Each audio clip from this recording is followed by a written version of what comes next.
പാസ്റ്റിൽ കഴിഞ്ഞുപോയ കാര്യങ്ങളെക്കുറിച്ച് നമ്മൾ പശ്ചാത്തപിക്കും.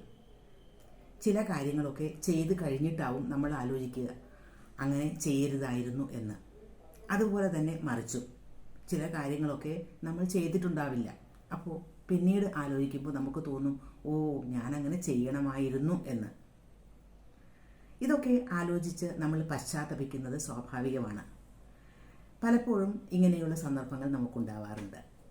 ഇത് ഇംഗ്ലീഷിൽ പറയുമ്പോൾ നമുക്ക് റിഗ്രറ്റ് അല്ലെങ്കിൽ പശ്ചാത്താപം എക്സ്പ്രസ് ചെയ്യുന്നതിന് നമുക്ക് പല രീതികളും ഉണ്ട്. പല ഡിഫറെൻ്റ് എക്സ്പ്രഷൻസ് ഉപയോഗിച്ച് നമുക്ക് അത് പറയാം. ഇന്ന് നമ്മുടെ ടോപ്പിക് റിഗ്രറ്റ് എങ്ങനെയാണ് എക്സ്പ്രസ് ചെയ്യുന്നത് ഇംഗ്ലീഷിൽ എന്നാണ്. പലതരത്തിൽ എക്സ്പ്രസ് ചെയ്യാം. അതിൽ 3 രീതികളാണ് നമ്മൾ ഇന്ന് പഠിക്കാൻ പോകുന്നത്. വളരെയധികം യൂസ്ഫുൾ ആകുന്ന ഒരു ലെസണാണ് ഇത്. നിങ്ങൾക്ക് ഇഷ്ടപ്പെട്ടാൽ ലൈക്ക് ചെയ്യണം. മാത്രമല്ല ഹൈപ്പ് ചെയ്യണം. ഹൈപ്പ് ചെയ്താൽ മാത്രമേ ഇത് യൂട്യൂബ് മറ്റുള്ളവരിലേക്ക് റെക്കമെൻഡ് ചെയ്യുകയുള്ളൂ. അപ്പോൾ ഹൈപ്പ് ചെയ്യാൻ മറക്കരുത്. ഇന്ന് നമ്മൾ പഠിക്കാൻ പോകുന്ന expressions I should have, I wish I had, third conditionals. ഇതിൽ ആദ്യം നമ്മൾ പഠിക്കാൻ പോകുന്നത് ഐ ഷുഡ് ഹാവ് എന്ന് തുടങ്ങുന്ന എക്സ്പ്രഷനാണ്. ഐ എന്ന് ഉപയോഗിച്ചിരിക്കുന്നത് ഒരു സബ്ജക്റ്റ് ഐ. പക്ഷെ ഏത് സബ്ജക്റ്റ് വേണമെങ്കിലും നമുക്ക് ഉപയോഗിക്കാം. അത് കഴിഞ്ഞിട്ട് ഷുഡ് ഹാവ് ഉപയോഗിക്കുക. പിന്നെ ഉപയോഗിക്കേണ്ടത് വേർബിൻ്റെ third form, past participle form ആണ്. അതാണ് ആ expression. I should have gone എന്ന് പറഞ്ഞാൽ ഞാൻ പോകണമായിരുന്നു. നോക്കൂ, ഐ ഷുഡ് ഹാവ് കഴിഞ്ഞിട്ട് ഉപയോഗിച്ചിരിക്കുന്നത് ഗോൺ. ഗോ എന്ന വേർബിൻ്റെ തേർഡ് ഫോം അല്ലെങ്കിൽ പാസ്റ്റ് പാർട്ടിസിപ്പിൾ ഫോം ആണ് അത്. എല്ലാ വേർബ്സിനും അങ്ങനെ ഡിഫറെൻറ്റ് ഫോംസ് ഉണ്ട്. നമ്മൾ ഉപയോഗിക്കേണ്ടത് തേർഡ് ഫോം ആണ്. ഗോ ഫസ്റ്റ് ഫോം ആണ്, went second form, gone third form. Third form ആണ് നമ്മൾ ഉപയോഗിക്കേണ്ടത്. അപ്പോൾ ഇത്തരം എക്സ്പ്രഷൻസ് ഉപയോഗിക്കുമ്പോൾ നമുക്ക് ഓരോ വേർബിൻ്റെയും തേർഡ് ഫോം അറിഞ്ഞിരിക്കണം, past participle form. I should have come എന്ന് പറഞ്ഞാൽ ഞാൻ വരണമായിരുന്നു. അപ്പോൾ പാസ്റ്റിൽ കഴിഞ്ഞു പോയ ഒരു കാര്യത്തെപ്പറ്റി പശ്ചാത്തപിക്കുകയാണ്. ഞാൻ വരണമായിരുന്നു. അപ്പോൾ പാസ്റ്റിൽ നടന്നത് എന്താണ്? ഞാൻ വന്നില്ല. പക്ഷേ പിന്നീട് ആലോചിക്കുമ്പോൾ ഓ ഞാൻ വരണമായിരുന്നു എന്ന്. I should have come. Come എന്നത് വേർബിൻ്റെ കം എന്ന വേർബിൻ്റെ ഫസ്റ്റ് ഫോം ആണ്. അതുപോലെ തന്നെ തേർഡ് ഫോമും കൂടിയാണ്. അപ്പോൾ നമ്മളിവിടെ ഉപയോഗിച്ചിരിക്കുന്നത് തേർഡ് ഫോം ആണ്. I should have come. I should have written. ഞാൻ എഴുതണമായിരുന്നു. റിട്ടൺ വേർബിൻ്റെ തേർഡ് ഫോമാണ്. റൈറ്റ് എന്ന വേർബിൻ്റെ write, wrote, written. I should have read. ഞാൻ വായിക്കണമായിരുന്നു. റീഡ് എന്ന വേർബിൻ്റെ തേർഡ് ഫോമാണ് read. Read, read, read. Spelling ഒക്കെ സെയിം തന്നെ, പക്ഷേ ഉപയോഗിക്കുമ്പോൾ ശ്രദ്ധിക്കുക. I should have studied. Study, ഞാൻ പഠിക്കണമായിരുന്നു. അപ്പോൾ പഠിച്ചില്ല. പാസ്റ്റിൽ കഴിഞ്ഞു പോയ കാര്യം എന്താണ്? റിയലായിട്ട് സംഭവിച്ചത് പഠിച്ചില്ല എന്നതാണ്. പക്ഷെ ഞാൻ പഠിക്കണമായിരുന്നു എന്ന് പിന്നീട് ആലോചിക്കുകയാണ്. അത് ആലോചിച്ച് പശ്ചാത്തപിക്കുകയാണ്. ഒരു റിഗ്രറ്റ്. അപ്പോൾ ഇത്തരത്തിൽ നമുക്ക് ഏത് സെൻറ്റൻസ് വേണമെങ്കിലും ഉണ്ടാക്കാം. I should have studied, I should have written എന്നൊക്കെ ഉപയോഗിച്ചുകൊണ്ട്. പക്ഷേ നമ്മൾ സ്പോക്കൺ ഇംഗ്ലീഷിൽ പറയുമ്പോൾ നമുക്ക് ഷുഡ് ഹാവ് എന്ന് ഉപയോഗിക്കേണ്ട കാര്യമേ ഉള്ളൂ. ഐ ഷുഡ് ഹാവ് എന്ന് പറയേണ്ട കാര്യം ഇല്ല. I should have. രാവിലെ മോർണിംഗിൽ ബ്രേക്ക്ഫാസ്റ്റ് കഴിക്കാതെ കുറേ കഴിഞ്ഞപ്പോൾ വല്ലാതെ വിശക്കുന്നു. അപ്പോൾ നമുക്ക് എന്താ തോന്നുക? ഓ ഞാൻ രാവിലെ ബ്രേക്ക്ഫാസ്റ്റ് കഴിക്കണമായിരുന്നു. ഇനി അത് പറ്റുമോ? കാരണം മോർണിംഗിൽ കഴിക്കേണ്ട ബ്രേക്ക്ഫാസ്റ്റ് ഇപ്പോൾ കഴിക്കാൻ പറ്റില്ല. ഇപ്പോൾ ലഞ്ചിൻ്റെ ടൈം ആവുന്നു. അപ്പോൾ ഇപ്പോൾ വിശക്കുന്നത് എന്താ? ഞാൻ രാവിലെ ബ്രേക്ക്ഫാസ്റ്റ് കഴിക്കണമായിരുന്നു എന്ന് നമുക്ക് തോന്നുകയാണ്. I should have eaten breakfast this morning. ഞാൻ ആ അവസരം ഉപയോഗിക്കണമായിരുന്നു. ഞാൻ ആ അവസരം എടുക്കണമായിരുന്നു. I should have taken that opportunity. അപ്പോൾ ഒരവസരം വന്നപ്പോൾ നമ്മളത് ഉപയോഗിക്കാതെ പിന്നീട് അതിന് നമുക്ക് ഓ അതെനിക്ക് എടുക്കണമായിരുന്നു, ഞാൻ അത് ചെയ്തില്ല, അതൊരു കഷ്ടമായി പോയി എന്ന് തോന്നില്ലേ? അതാണ് I should have taken that opportunity. ഇവിടെ ടേക്കൺ എന്ന് പറയുന്നത് ടേക്ക് എന്ന വേർബിൻ്റെ തേർഡ് ഫോമാണ്. I should have been patient. I should have been patient. നോക്കൂ, ഞാൻ പേഷ്യൻറ്റ്, ക്ഷമാശീലമുള്ള ഒരാളാകേണ്ടി ഇരുന്നു, അങ്ങനെ ആകണമായിരുന്നു. പക്ഷെ ആയില്ല, വേറെ ചില കാര്യങ്ങളൊക്കെ സംഭവിച്ചു, ക്ഷമാശീലം കാണിക്കാത്തതുകൊണ്ട്. അപ്പോൾ പിന്നീട് നമ്മൾ റിഗ്രറ്റ് ചെയ്യുകയാണ്, ഞാൻ കുറച്ചുകൂടി ക്ഷമ കാണിക്കണമായിരുന്നു എന്ന് തോന്നില്ല നമുക്ക്. അതാണ് I should have been patient. പക്ഷേ ഇവിടെ ശ്രദ്ധിക്കുക, ബീൻ എന്ന് ഉപയോഗിച്ചിരിക്കുന്നു. അത് ബി എന്ന വേർബിൻ്റെ തേർഡ് ഫോമാണ്. കാരണം അവിടെ പേഷ്യൻ്റ് ആവുക എന്നത് ഒരു ആക്ഷൻ ഒന്നുമല്ല, അത് ഒരു സ്റ്റേറ്റ് ഓഫ് ബീയിങ് ആണ്. നമ്മൾ അങ്ങനെ ആകണമായിരുന്നു. അപ്പോൾ ബി എന്ന വേർബിൻ്റെ തേർഡ് ഫോമാണ് അവിടെ ഉപയോഗിക്കേണ്ടത്. അവിടെ ആക്ഷൻ വേർബിൻ്റെ ആവശ്യം ഇല്ല. അപ്പോൾ I should have been patient എന്ന് പറയുമ്പോൾ ബി എന്ന വേർബിൻ്റെ തേർഡ് ഫോമാണ് അവിടെ ഉപയോഗിച്ചിരിക്കുന്നത്. ഇപ്പോൾ നമ്മൾ പറഞ്ഞ സെൻറ്റൻസുകളെല്ലാം ഷുഡ് ഹാവ് ബീൻ അല്ലെങ്കിൽ should have taken, should have eaten എന്നൊക്കെയല്ലേ? അതെല്ലാം പോസിറ്റീവ് സെൻറ്റൻസുകളാണ്. അങ്ങനെ ചെയ്യണമായിരുന്നു. പക്ഷേ ഇതിൻ്റെ ഒരു ഓപ്പോസിറ്റ് സംഭവിക്കാമല്ലോ, നെഗറ്റീവ് ഫോം. ചില കാര്യങ്ങളൊക്കെ നമ്മൾ ചെയ്തു പോകും, പിന്നീടാണ് നമ്മൾ അതിനെ ആലോചിച്ച് റിഗ്രറ്റ് ചെയ്യുന്നത്. ഓ, ഞാനങ്ങനെ ചെയ്യരുതായിരുന്നു. അപ്പോൾ അവിടെ ഉപയോഗിക്കേണ്ടത് ഐ ഷുഡ് ഹാവ് എന്നല്ല, ഐ ഷുഡിൻറ്റ് ഹാവ് എന്നാണ്. ഷുഡ് നോട്ട് ഹാവ് നെഗറ്റീവ് ഫോമിൽ ഉപയോഗിക്കുക. അപ്പോൾ ചെയ്യരുതായിരുന്നു എന്ന മീനിങ്ങിൽ നമുക്ക് ഉപയോഗിക്കാം. ഐ ഷുഡിൻറ്റ് ഹാവ് റിട്ടൺ എന്ന് പറഞ്ഞാൽ ഞാൻ എഴുതരുതായിരുന്നു. ഐ ഷുഡിൻറ്റ് ഹാവ് സീൻ, ഞാൻ കാണരുതായിരുന്നു. ഐ ഷുഡിൻറ്റ് ഹാവ് ഗിവൺ, ഞാൻ കൊടുക്കരുതായിരുന്നു. നോക്കൂ, എവിടെയും തേർഡ് ഫോം തന്നെയാണ് ഉപയോഗിക്കേണ്ടത്. പക്ഷേ ഷുഡ് ഹാവ് എന്നത് നെഗറ്റീവ് ഫോമിലേക്ക് മാറ്റുമ്പോൾ ഷുഡിൻറ്റ് ഹാവ് എന്നാക്കുക. അവിടെയും ഏത് സബ്ജക്റ്റ് വേണമെങ്കിലും നമുക്ക് ഉപയോഗിക്കാം. അവൾ അവനെ ഇത്ര വേഗത്തിൽ വിശ്വസിക്കരുതായിരുന്നു. അതെങ്ങനെ പറയും? അവൾ ആണ് subject, she. Shouldn't have trusted him so quickly. Trusted, trust എന്ന വേർബിന്റെ third form. She shouldn't have trusted him so quickly. അത്ര വേഗത്തിൽ അവനെ വിശ്വസിക്കരുതായിരുന്നു. ഇപ്പോൾ റിഗ്രറ്റ് ചെയ്യുകയാണ്. ഇപ്പോൾ അത് മാറ്റാൻ നമുക്ക് പറ്റില്ല, പക്ഷേ അങ്ങനെ ചെയ്യരുതായിരുന്നു എന്ന് നമ്മൾ റിഗ്രറ്റ് ചെയ്യുന്നു. ചിലപ്പോൾ നമ്മൾ റൂട്ടിൽ കൂടി ഡ്രൈവ് ചെയ്ത് പോകുന്ന സമയത്ത് ചില ഷോർട്ട് കട്ട് ഒക്കെ എടുത്ത് പോകും വേഗത്തിലെത്താൻ. പക്ഷേ പിന്നീട് മനസ്സിലാവും, ഓ, ആ ഷോർട്ട് കട്ട് എടുത്തത് അതൊരു മിസ്റ്റേക്ക് ആയിരുന്നു, അത് ശരിയായില്ല, അത് വല്ലാത്തൊരു പ്രോബ്ലത്തിലേക്ക് പിന്നെയും വഴി തെറ്റി എന്ന് തോന്നുമ്പോൾ നമുക്ക് എന്താ തോന്നുക? ഓ, ആ ഷോർട്ട് കട്ട് ഞാൻ എടുക്കരുതായിരുന്നു, അല്ലേ? അപ്പോൾ അവിടെ എന്താ പറയുക? I shouldn't have taken that short cut. അപ്പോൾ നമുക്ക് റിഗ്രറ്റ് എക്സ്പ്രസ് ചെയ്യുന്നതിന് ഷുഡ് ഹാവ് ഉപയോഗിക്കാം, ഷുഡിൻറ്റ് ഹാവ് ഉപയോഗിക്കാം. അത് കഴിഞ്ഞിട്ട് ഉപയോഗിക്കുന്നത് വേർബിൻ്റെ തേർഡ് ഫോം ആണ്. ഇനി നമുക്ക് അടുത്ത ഒരു എക്സ്പ്രഷൻ പഠിക്കാനുള്ളത്, അതും റിഗ്രറ്റ് എക്സ്പ്രസ് ചെയ്യാൻ തന്നെയാണ്. ഐ വിഷ് ഐ ഹാഡ് എന്നതാണ്. ഇവിടെയും ഐ വിഷ് ഐ ഹാഡ് കഴിഞ്ഞിട്ട് ഉപയോഗിക്കുന്നത് വേർബിൻ്റെ തേർഡ് ഫോം തന്നെയാണ്. ഏത് വേർബാണോ ഉപയോഗിക്കേണ്ടത് ആ വേർബിൻ്റെ third form, past participle form. I wish I had gone എന്ന് പറഞ്ഞാൽ ഞാൻ അവിടെ പോയിരുന്നെങ്കിൽ എന്ന് ഞാൻ ആശിക്കുന്നു. ഒരു കാര്യം പാസ്റ്റിൽ നടന്നുപോയി, ഞാൻ അവിടെ പോയില്ല, പക്ഷേ പിന്നീട് ആലോചിക്കുമ്പോൾ ഓ, അവിടെ ഞാൻ പോയിരുന്നെങ്കിൽ എന്ന്. അതും റിഗ്രറ്റ് എക്സ്പ്രസ് ചെയ്യാൻ പറ്റിയ ഒരു എക്സ്പ്രഷനാണ് I wish I had. I wish I had gone എന്ന് പറയുന്നത് പോലെ I wish I had written. ഓ, ഞാൻ എഴുതിയിരുന്നെങ്കിൽ എന്ന് ഞാൻ ആശിക്കുന്നു. ഇപ്പോൾ ചില ലെറ്ററൊക്കെ എഴുതുമ്പോൾ നമുക്കങ്ങനെ തോന്നില്ലേ, ഓ, ഞാൻ അന്നൊരു ലെറ്റർ എഴുതിയിരുന്നെങ്കിൽ. പക്ഷെ ഇപ്പോൾ അത് പറഞ്ഞിട്ട് കാര്യമുണ്ടോ? പാസ്റ്റിൽ കഴിഞ്ഞു പോയി, എഴുതേണ്ട സമയത്ത് എഴുതിയില്ല. അപ്പോൾ I wish I had written ആയ ലെറ്റർ ആകാം, അതല്ലെങ്കിൽ എന്തെങ്കിലും. I wish I had driven, ഞാൻ ഡ്രൈവ് ചെയ്തിരുന്നെങ്കിൽ എന്ന് ഞാൻ ആശിക്കുന്നു. ആ സമയത്ത് ഞാൻ ഡ്രൈവ് ചെയ്തില്ല, ഞാനൊരു ടാക്സി വിളിച്ച് പോവുകയാണ് ചെയ്തത്. പക്ഷെ ഞാൻ ഡ്രൈവ് ചെയ്തിരുന്നെങ്കിൽ എന്ന് ഞാൻ ആശിക്കുന്നു. ഇപ്പോഴാണ് അത് ആഗ്രഹിക്കുന്നത്, പക്ഷേ കഴിഞ്ഞു പോയ കാര്യം നമുക്ക് മാറ്റാൻ പറ്റില്ല. I wish I had driven. I wish I had seen.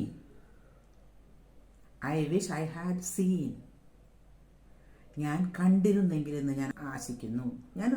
ഒരു കാര്യത്തെപ്പറ്റി നമ്മൾ പറയണം, ഓ, ഞാനത് കണ്ടില്ല, ഓ, ഞാൻ കണ്ടിരുന്നെങ്കിൽ എന്ന് ഞാൻ ആശിക്കുന്നു.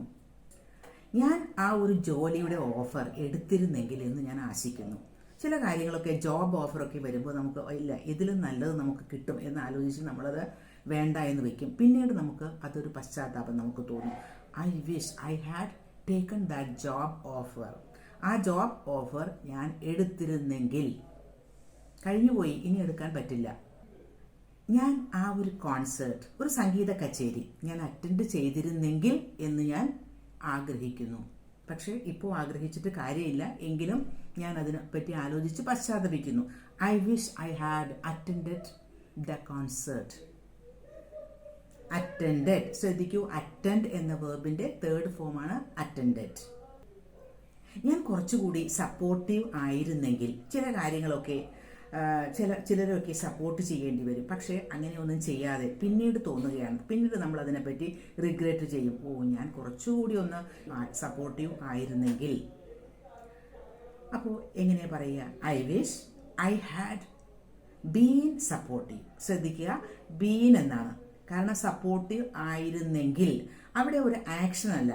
സപ്പോർട്ടീവ് ആവുക എന്നത് ഒരു സ്റ്റേറ്റ് ഓഫ് ബീയിങ് ആണ്. അപ്പോൾ ബി എന്ന വേർബിന്റെ തേർഡ് ഫോമാണ് ബീൻ.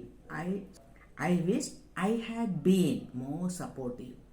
കുറച്ചുകൂടി ഞാൻ സപ്പോർട്ടീവ് ആയിരുന്നെങ്കിൽ എന്ന് ഞാൻ ആശിക്കുന്നു. I wish I had attended the concert. I wish I had taken that job offer. അപ്പോൾ ഇവിടെയൊക്കെ നമ്മൾ ഉപയോഗിച്ചത് ഐ വിഷ് ഐ ഹാഡ് എന്നാണ്. ഞാൻ അങ്ങനെ ആയിരുന്നെങ്കിൽ, ഞാൻ അങ്ങനെ ചെയ്തിരുന്നെങ്കിൽ, ഞാൻ അവിടെ പോയിരുന്നെങ്കിൽ എന്നൊക്കെയല്ലേ. ഇതെല്ലാം പോസിറ്റീവ് സെന്റൻസുകളാണ്.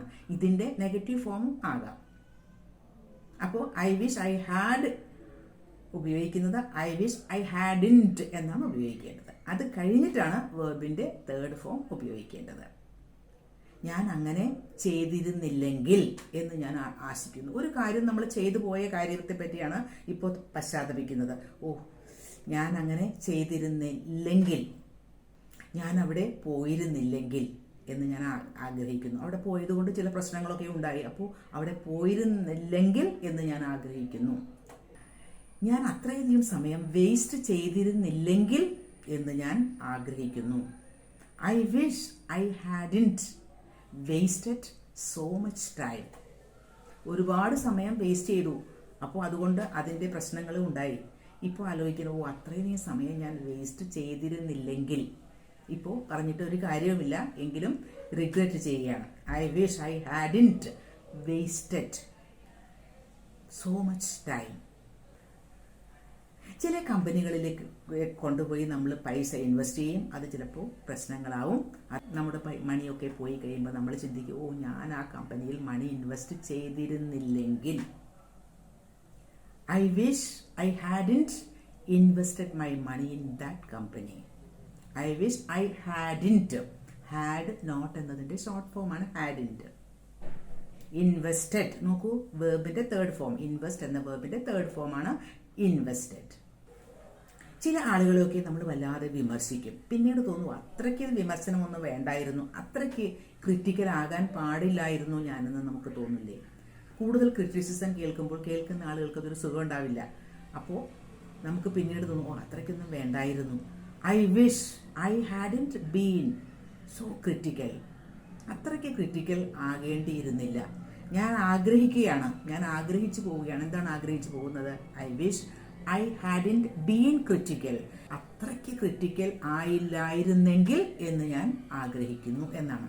അങ്ങനെ ചെയ്യേണ്ടിയിരുന്നില്ല. അപ്പോൾ ആയില്ലായിരുന്നെങ്കിൽ എന്നാണ് അവിടെ. അപ്പോൾ അവിടെയും നെഗറ്റീവ് ഫോമാണ് ഹാഡിൻറ്റ് ബീൻ. ബീൻ എന്നത് ബി എന്ന വെർബിന്റെ തേർഡ് ഫോം. അപ്പോൾ രണ്ട് എക്സ്പ്രഷൻസ് നമ്മൾ പഠിച്ചു കഴിഞ്ഞു. റിഗ്രറ്റ് എക്സ്പ്രസ് ചെയ്യുന്നതിന് വേറൊരു എക്സ്പ്രഷൻ കൂടി നമ്മൾ ഈ ലെസണിൽ പഠിക്കുന്നു. അത് തേർഡ് കണ്ടീഷണൽ. തേർഡ് കണ്ടീഷണൽ ഉപയോഗിച്ചിട്ടും നമുക്ക് റിഗ്രറ്റ് എക്സ്പ്രസ് ചെയ്യാം. അതിൻ്റെ ഒരു സ്ട്രക്ചർ, ഇഫ് കഴിഞ്ഞിട്ട് സബ്ജക്റ്റ് ഉപയോഗിക്കുക. അത് കഴിഞ്ഞ് ഉപയോഗിക്കേണ്ടത് പാസ്റ്റ് പെർഫെക്റ്റ് ഫോമാണ്, ഹാഡ് പ്ലസ് V3. അടുത്ത നെക്സ്റ്റ് ക്ലോസിൽ വരുന്നത് would have plus V3 form. പഠിച്ചില്ല, പാസ്സായില്ല. അപ്പോൾ പിന്നീട് എന്താ നമ്മൾ ആലോചിക്കുക? പാസ്റ്റിലെ കാര്യത്തെപ്പറ്റി നമ്മൾ ആലോചിച്ച് വിഷമിക്കും. ഓ, ഞാൻ കുറച്ചുകൂടി പഠിച്ചിരുന്നെങ്കിൽ, കുറച്ചുകൂടി ബുദ്ധിമുട്ടിയിരുന്നെങ്കിൽ ഞാൻ പാസ്സാകുമായിരുന്നു എന്നാലോചിക്കില്ലേ? അവിടെയാണ് നമുക്ക് ഈ ഒരു തേർഡ് കണ്ടീഷണൽ സെന്റൻസസ് ഉപയോഗിച്ച് റിഗ്രറ്റ് എക്സ്പ്രസ് ചെയ്യുന്നത്. If I had studied harder I would have passed. ഞാൻ പഠിച്ചിരുന്നെങ്കിൽ, ഇഫ് ഐ ഹാഡ് സ്റ്റഡീഡ്. നോക്കൂ, I had studied. Had studied എന്ന് പറയുന്നത് പാസ്റ്റ് പെർഫെക്റ്റ് ടെൻസ് ആണ്. ഞാൻ പഠിച്ചിരുന്നെങ്കിൽ ഞാൻ പാസ്സാകുമായിരുന്നു. അപ്പോൾ അടുത്ത ക്ലോസിൽ I would have passed. Pass എന്ന വേർബിൻ്റെ തേർഡ് ഫോമാണ് പാസ്റ്റ്. അപ്പോൾ 2 V3 ഫോമുകൾ അവിടെ ഉപയോഗിക്കുന്നുണ്ട്. ഞാൻ അറിഞ്ഞിരുന്നെങ്കിൽ ഞാൻ നേരത്തെ വരുമായിരുന്നു, കുറച്ചുകൂടി നേരത്തെ വരുമായിരുന്നു.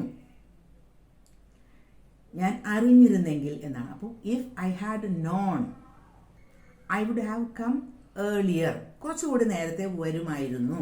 നോക്കൂ, I would have come. Come എന്നത് തേർഡ് ഫോം തന്നെയാണ് കം എന്ന വേർബിൻ്റെ. പിന്നെ if I had known, known എന്ന് പറയുമ്പോൾ നോ, അറിയുക എന്ന വേർബിൻ്റെ third form known. Know, knew, known. ഞാൻ അറിഞ്ഞിരുന്നെങ്കിൽ ഞാൻ കുറച്ചുകൂടി നേരത്തെ വരുമായിരുന്നു.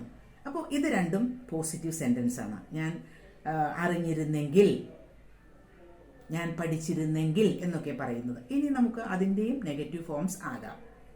നെഗറ്റീവ് ഫോം എന്ന് പറയുമ്പോൾ ആദ്യത്തെ ക്ലോസിൽ ഇഫ് ഐ ഹാഡ് എന്നത് ഐ ഹാഡിൻറ്റ് എന്നാക്കാം. ആ ഒരു ഫസ്റ്റ് ക്ലോസിൽ, ഇഫ് ക്ലോസിൽ നമുക്ക് നെഗറ്റീവ് ഫോം ആകാം. അടുത്ത ക്ലോസിൽ നമുക്ക് നെഗറ്റീവ് ഫോം തന്നെ ആകാം. 2 ക്ലോസിലും നെഗറ്റീവ് ഫോം. അപ്പോൾ if plus subject plus hadn't plus past participle form. പിന്നെ അടുത്ത ക്ലോസിൽ wouldn't have plus past participle form. Example വരുമ്പോൾ ഈസി ആയിട്ട് മനസ്സിലാവും. സ്ട്രക്ചർ കേട്ടിട്ട് ആകെ കൺഫ്യൂഷൻ ആവേണ്ട കാര്യമില്ല. ഞാൻ പഠിച്ചിരുന്നില്ലെങ്കിൽ ഞാൻ പാസ്സാകുമായിരുന്നില്ല. പഠിച്ചിരുന്നില്ലെങ്കിൽ എന്നാണ്. ശരിക്കും റിയൽ ആയിട്ട് സംഭവിച്ചത് എന്താ? പഠിച്ചു, പാസ്സായി. പക്ഷെ നമ്മൾ ആലോചിക്കുന്നത്, ഞാൻ അത്രയ്ക്ക് വർക്ക് ചെയ്തില്ലായിരുന്നെങ്കിൽ ഞാൻ പാസ്സാകുമായിരുന്നില്ല. അപ്പോൾ 2 ക്ലോസിലും ഇല്ല എന്നതാണ് വരുന്നത് നെഗറ്റീവ് ഫോം. അതെങ്ങനെയാണ് പറയുന്നത്? If I hadn't studied harder. Hadn't negative ഫോമാണ്. I wouldn't have passed. നോക്കൂ, വുഡിൻറ്റ് എന്ന് ഉപയോഗിച്ചു. വുഡ് ഹാവ് അല്ല, വുഡിൻറ്റ് ഹാവ്. അപ്പോൾ 2 ക്ലോസിലും നെഗറ്റീവ് ഫോം തന്നെയാണ്. ഞാൻ അവിടെ വന്നില്ലായിരുന്നെങ്കിൽ നിന്നെ മീറ്റ് ചെയ്യുമായിരുന്നില്ല. അപ്പോൾ 2 കാര്യങ്ങളും നെഗറ്റീവ് തന്നെയാണ്. If I hadn't come there, ഞാൻ അവിടെ വന്നില്ലായിരുന്നെങ്കിൽ നിന്നെ മീറ്റ് ചെയ്യുമായിരുന്നില്ല. I wouldn't have met you. Meet എന്ന വേർബിൻ്റെ കണ്ടുമുട്ടുക, അതിൻ്റെ തേർഡ് ഫോമാണ് met. Meet, met, met.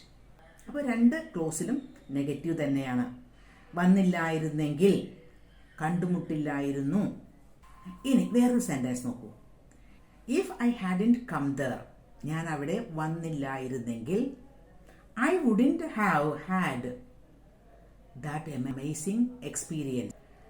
I wouldn't have had that amazing experience. എനിക്ക് നല്ല ഒരു എക്സ്പീരിയൻസ് ഉണ്ടാകുമായിരുന്നില്ല. ഒരു കാര്യം ശ്രദ്ധിക്കൂ, വുഡ് ഹാവ്, വുഡിൻറ്റ് ഹാവ് കഴിഞ്ഞിട്ട് ഉപയോഗിച്ചത് ഒരു ഹാഡാണ്. ആ ഹാഡ് എവിടെ നിന്ന് വന്നു? അത് V3 ഫോം ഓഫ് ഹാവ് ആണ്. എനിക്ക് ഉണ്ടാകുമായിരുന്നില്ല, അങ്ങനെ ഒരു അനുഭവം എനിക്ക് ഉണ്ടാകുമായിരുന്നില്ല എന്നല്ലേ. അപ്പോൾ അവിടെ ഹാവ് എന്ന വേർബിൻ്റെ പാസ്റ്റ് പാർട്ടിസിപ്പിൾ ഫോമായ ഹാഡ്. അപ്പോൾ ഐ വുഡിൻറ്റ് ഹാവ് ഗോൺ എന്നൊക്കെ പറയുന്ന പോലെ, ഐ വുഡിൻറ്റ് ഹാവ് സീൻ എന്നൊക്കെ പറയുന്ന പോലെ, ഐ വുഡിൻറ്റ് ഹാവ് ഹാഡ്, ഹാഡാണ് അവിടെ ഉപയോഗിച്ചിരിക്കുന്നത്. I wouldn't have had that experience. എനിക്ക് അവിടെ വന്നില്ലായിരുന്നെങ്കിൽ എനിക്ക് അത്ര നല്ലൊരു എക്സ്പീരിയൻസ് ഉണ്ടാകുമായിരുന്നില്ല. ഉണ്ടാകുക എന്നാണ്, അവിടെ ഒരു ആക്ഷൻ ഇല്ല. അതുകൊണ്ടാണ് had, V3 form of have. അപ്പോൾ 2 ക്ലോസിലും നെഗറ്റീവ് ഫോം ആണ് ഉപയോഗിച്ചത്. ഇനി ഫസ്റ്റ് പാർട്ടിൽ നെഗറ്റീവ് ഫോം, സെക്കൻഡ് പാർട്ടിൽ പോസിറ്റീവ് ഫോം, അങ്ങനെയും ആകാം. If plus subject plus hadn't plus V3, അവിടെ നെഗറ്റീവ് ഫോം. പിന്നത്തെ ക്ലോസിൽ വുഡ് ഹാവ് പ്ലസ് V3. എനിക്ക് ആ ജോബ് ഓഫർ മിസ് ചെയ്തില്ലായിരുന്നെങ്കിൽ, നെഗറ്റീവ് ആണ്. മിസ് ചെയ്തില്ലായിരുന്നെങ്കിൽ എനിക്ക് ആ ജോലി കിട്ടുമായിരുന്നു. നോക്കൂ, ആദ്യം പറയുന്ന നെഗറ്റീവ് ആണ്, പിന്നീട് ക്ലോസിൽ പോസിറ്റീവ് ആണ്. If I hadn't missed that job offer, I would have got that job. എനിക്ക് ആ ജോബ് ഓഫർ മിസ് ചെയ്തില്ലായിരുന്നെങ്കിൽ എനിക്ക് ആ ജോലി കിട്ടുമായിരുന്നു. നോക്കൂ, ഫസ്റ്റ് ക്ലോസിൽ വന്നത് നെഗറ്റീവ് ഫോമാണ്, സെക്കൻഡ് ക്ലോസിൽ വന്നത് പോസിറ്റീവ് ഫോമാണ്. ഒരുപാട് ഭക്ഷണമൊക്കെ കഴിച്ച് ചിലപ്പോൾ അത് കുറച്ച് കൂടിപ്പോകും, ടേസ്റ്റ് കൊണ്ട് കൂടുതൽ കഴിച്ചു, പിന്നീട് നമുക്ക് ഒരു വല്ലാത്ത വയറുവേദനയൊക്കെ തോന്നുമ്പോൾ നമുക്ക് എന്താ തോന്നുക, ഓ അത്രയധികം ഫുഡ് ഞാൻ കഴിച്ചില്ലായിരുന്നെങ്കിൽ എനിക്ക് ഈ ഒരു വയറുവേദന ഒഴിവാക്കാമായിരുന്നു എന്ന് തോന്നില്ലേ? അപ്പോൾ ആദ്യം പറയുന്ന നെഗറ്റീവ് കാര്യമാണ് എന്താണ്, കഴിച്ചില്ലായിരുന്നെങ്കിൽ. പിന്നെ പറയുന്നത് എനിക്ക് ഈ സ്റ്റൊമക്ക് ഏക്ക് ഒഴിവാക്കാമായിരുന്നു. അപ്പോൾ അത് ആദ്യം നെഗറ്റീവ് പിന്നെ പോസിറ്റീവ് ഉപയോഗിക്കാം. If I hadn't eaten so much I would have avoided this stomach ache. ഈ ഒരു സ്റ്റൊമക്ക് ഏക്ക് എനിക്ക് ഒഴിവാക്കാമായിരുന്നു. അപ്പോൾ നെഗറ്റീവ് ഫസ്റ്റ് ക്ലോസിൽ, സെക്കൻഡ് ക്ലോസിൽ പോസിറ്റീവ്. അവർ ആംബുലൻസ് വിളിച്ചില്ലായിരുന്നെങ്കിൽ അവൾ മരിച്ചു പോയേനെ, മരിച്ചു പോകുമായിരുന്നു. അപ്പോൾ ആംബുലൻസ് വിളിച്ചില്ലായിരുന്നെങ്കിൽ, if they hadn't called the ambulance she would have died. ഇനി നമുക്ക് ഇതിൻ്റെ നേരെ വിപരീതം. ഫസ്റ്റ് ക്ലോസിൽ നമുക്ക് പോസിറ്റീവ് ഉപയോഗിക്കാം, സെക്കൻഡ് ക്ലോസിൽ നെഗറ്റീവ്, അങ്ങനെയും ആകാം. അലാം ഒന്നും സെറ്റ് ചെയ്യാതെ ഉറങ്ങാൻ കിടന്നു. അപ്പോൾ അതിന് ഫലം ഉണ്ടായത് എന്താണെന്നറിയോ, ഫ്ലൈറ്റ് മിസ്സായി പോയി. അപ്പോൾ നമ്മൾ എന്താ പറയും, ഓ ഞാൻ എൻ്റെ അലാം സെറ്റ് ചെയ്ത് വെച്ചിരുന്നെങ്കിൽ എനിക്ക് ഫ്ലൈറ്റ് മിസ്സാവില്ലായിരുന്നു, ആകുമായിരുന്നില്ല, എൻ്റെ ഫ്ലൈറ്റ് മിസ്സാകുമായിരുന്നില്ല. അലാം സെറ്റ് ചെയ്തിരുന്നെങ്കിൽ എന്ന് പറയുമ്പോൾ അത് പോസിറ്റീവ് സെൻറ്റൻസ് ആണ്. If I had set my alarm I wouldn't have missed my flight. നോക്കൂ, ഐ വുഡിൻറ്റ് ഹാവ് മിസ്ഡ് അവിടെ നെഗറ്റീവ് ആണ്. If I had set my alarm എന്ന് പറയുമ്പോൾ ഞാൻ അലാം സെറ്റ് ചെയ്തിരുന്നെങ്കിൽ, സെറ്റ് എന്നത് വേർബിന്റെ തേർഡ് ഫോമാണ്. സെറ്റ് എന്ന വേർബിന്റെ first form, second form, third form എല്ലാം സെറ്റ് തന്നെയാണ്. അപ്പോൾ if I had set my alarm, ഞാൻ അലാം സെറ്റ് ചെയ്തിരുന്നെങ്കിൽ എന്ത് സംഭവിക്കും, I wouldn't have missed my flight, എനിക്ക് എൻ്റെ ഫ്ലൈറ്റ് മിസ്സാകുമായിരുന്നില്ല. ഞാൻ നേരത്തെ പുറപ്പെട്ടിരുന്നെങ്കിൽ എനിക്ക് എൻ്റെ ട്രെയിൻ മിസ്സാകുമായിരുന്നില്ല. If I had left earlier I wouldn't have missed my train. അപ്പോൾ ഇന്ന് നമ്മൾ 3 തരം ഡിഫറെൻ്റ് എക്സ്പ്രഷൻസ് പഠിച്ചു. ഇത് പാസ്റ്റിൽ കഴിഞ്ഞുപോയ ഒരു കാര്യത്തെപ്പറ്റി നമ്മൾ റിഗ്രറ്റ് ചെയ്യുന്നതാണ്. ചില കാര്യങ്ങൾ സംഭവിച്ചു പോയി, അതങ്ങനെ സംഭവിക്കാതിരുന്നെങ്കിൽ, അതല്ലെങ്കിൽ സംഭവിക്കാതിരുന്ന ഒരു കാര്യം അങ്ങനെ സംഭവിച്ചിരുന്നെങ്കിൽ എന്ന്. അപ്പോൾ ഇത്തരം എക്സ്പ്രഷൻസ് ഒക്കെ നമുക്ക് സ്പോക്കൺ ഇംഗ്ലീഷിൽ ഉപയോഗിക്കേണ്ടി വരുന്നതാണ്. മാത്രമല്ല എക്സാം പോയിന്റ് ഓഫ് വ്യൂവിലാണെങ്കിലും ഇതൊക്കെ മനസ്സിലാക്കിയിരിക്കേണ്ടത് വളരെ ആവശ്യമാണ്. അപ്പോൾ അതുകൊണ്ട് ഇത് ഇഷ്ടപ്പെട്ടാൽ നിങ്ങൾ ഹൈപ്പ് ചെയ്യാൻ ഒട്ടും മറക്കരുത്.